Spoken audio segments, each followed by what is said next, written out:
Does it taste? Madam, how does it taste? Do you speak Tagalog? Hindi ako papayag na iiwalay ang Mindanao.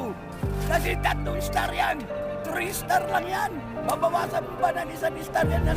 Sa akin, kung sino yung presidente, yun na yung para sa akin, yung nandyan na. Kasi yung Duterte, tapos na yung term niya eh. Yung mga tao, kung ako papapili, siyempre si si Bongbong Marcos na eh, kasi nandyan na yan.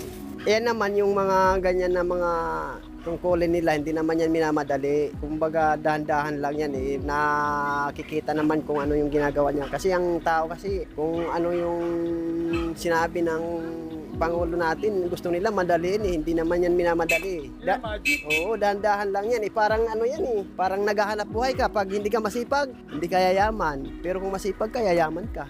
Ganun lang ka, ano yan. Oo, nasa tao lang yan. At saka nasa presidente yan. Kung talagang gusto niyang tumulong sa mga tao, nasa isip lang niya yan. Hindi naman yan pwedeng madalin eh. Ang mga tao kasi, ang sinasabi nila, si Bongbong Marcos wala nagagawa. Pero sa totoo, nasa puso niya yan eh. Yung tibo na para siya makatulong sa mga mahihirap, nandyan lang yan eh. At saka kung para sa akin, yung mga sinasabi nila na sinisiraan si Bongbong Marcos, wala yan, wala silang magagawa. Siya ng presidente. Yun lang, maraming salamat. Marcos o Duterte, kuya? Sino? Pareho lang. Pareho lang. Oo. Pareho lang naman sila pinangalagaan tong Pilipinas natin eh. Si Duterte, maganda rin naman. Napangalagaan yung mga drugs. Ano naman ang nagustuhan mo kay BBM? Naiwasan yung magkagulo tong magkagulo, magkagera. Yun ang nagustuhan ko sa kanya. Mahinaon siya. Mahinaon siya, Oo, no? Hindi pa bigla-bigla. Eh, yung Mindanao, gusto mo bang hiwalay yun o hindi? Palagay ko, hindi. Kasi isa lang naman ang dapat maging presidente natin. Bakit natin paghiwalay ang Mindanao na yan? Diba? Eh, isa lang yan. Ngayon lang mangyayari yan. Sa loob ng ilang taon na nangyari. Diba? Etong matanda na rin ako, 66 na ako, paghihiwalay pa yung Mindanao. Isa lang naman ang lahi. Pare naman Pilipino, kaya lang mga Muslim yung iba. Diba? Pare lang naman eh.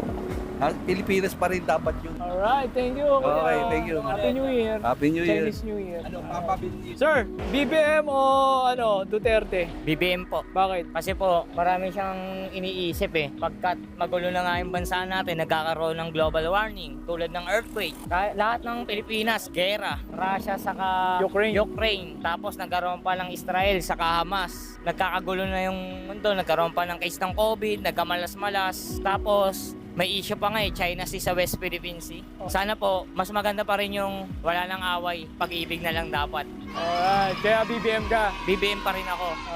Kasi kahit ano naman eh, presidente pa rin natin siya eh. Pilipino pa rin tayo eh. Dapat magbigayan pa rin ng maayos na pag-iisip. Tama. Pabor ka ba sa Mindanao, ihiwalay? Sa tutuusin eh, hindi rin ako papayag eh. Kasi si Rodrigo Duterte lang yung nagsasabi na hiwalay daw yung Mindanao. Kasi retired na siya sa trabaho niya eh, sa presidente niya eh. Si BBM Marcos na yung nakaupo sa sa Pilipinas. Dapat siya lang yung magsasalita, hindi na si Duterte. Thank you very much. Thank you very much, sir. Thank you. Yan, ang nagsasabi isa lang. Mula nung may nagpresidente sa atin, ngayon lang nasabi na ihiwalay ang Mindanao, hindi magagawa yan. Kasi bakit nung presidente siya, hindi naman niya nagawa. Ngayon niya, hindi na siya presidente, ngayon lang niya sinabi tuloy. Diba? Eh siyempre, hindi naman papayag yan ng...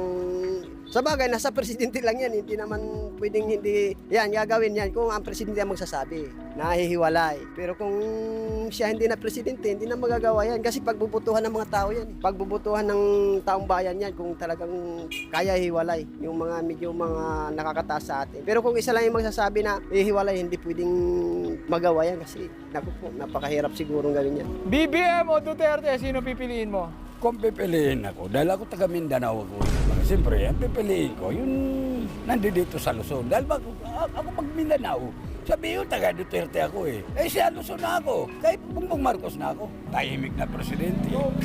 Hindi magulo ng presidente. Maayos siya magdala sa mga tao na.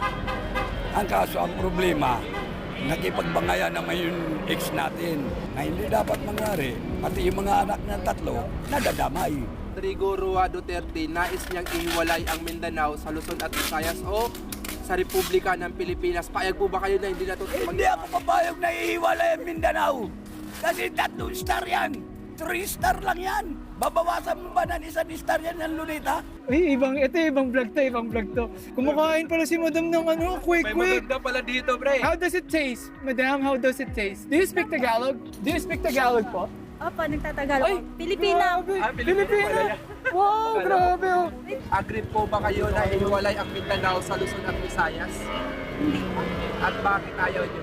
Kasi since na pinanganak ako, Luzon, Visayas, Mindanao na yung Pilipinas. Mensahe nyo po kay President PBBM. Sa kasulukuyang presidente, syempre, alam naman natin na feeling ko gagawin naman nila kung ano yung dapat para sa Pilipinas. At sa mga susunod na uupo na presidente, sana gano'n na lang para sa lahat na lang, para lahat tayo masaya, di ba? Para lahat tayo guminhawa. Hanggang sa muli sa mga susunod nating videos. It's Uris again! Go!